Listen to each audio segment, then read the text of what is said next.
साहसी बालक। नदी के किनारे एक अनूठी उपलब्धि। एक समय की बात है, किसी गांव में एक किसान रहता था। उसका एक बेटा था। बेटे का नाम था रमेश। रमेश हर दिन विद्यालय में पढ़ने जाता था। रमेश का गांव नदी के किनारे बसा हुआ था और विद्यालय नदी के उस पार था।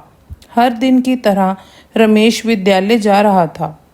जब वह नदी के किनारे पहुंचा तो उसने देखा कि वहां लोगों की भीड़ लगी हुई है। भीड़ में से एक महिला की रोने चीखने की आवाज़ें आ रही हैं। वह बार बार चिल्लाई जा रही थी, मेरा बच्चा डूब रहा है, मेरे बच्चे को कोई बचाओ। उस महिला को सहानुभूति तो भीड़ में खड़े सब कोई दे रहा था, परंतु नदी में पानी बहुत गहरा और नदी की तेज धार के कारण पानी में कोई कूदने का साहस नहीं कर पा रहा था।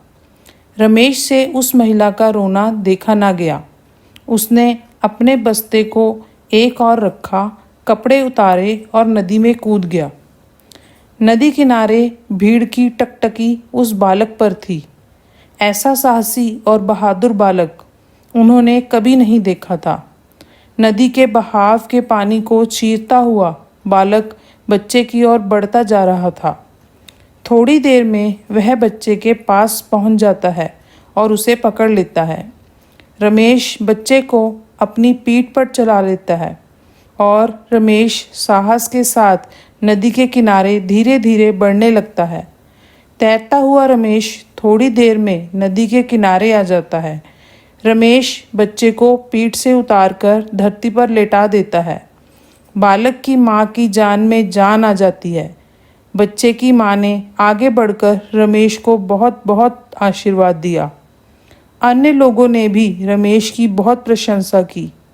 साहसी और परोपकारी बालक आगे चलकर और प्रशंसाजनक काम करता रहा। यह कहानी हमें सिखाती है कि साहस, सहायता और दूसरों की मदद करने की भावना हमें असली बल देती है। रमेश ने अपने साहस और उदारता से एक बच्चे की जान बचाई, जिससे हमें यह सीखने को मिलता है कि हमें अपने सामाजिक दायित्वों को पूरा करने के लिए साहसी और उत्कृष्ट बनने की आवश्यकता है। धन्यवाद। तो दोस्तों, उम्मीद करते हैं कि आपको हमारी आज की कहानी पसंद आई होगी। कहानी पसंद आए तो इस वीडियो को लाइक ज़रूर करें, हमारे चैनल को सब्सक्राइब करें और बेल आइकॉन दबाकर तुरंत नोटिफिकेशन पाएं।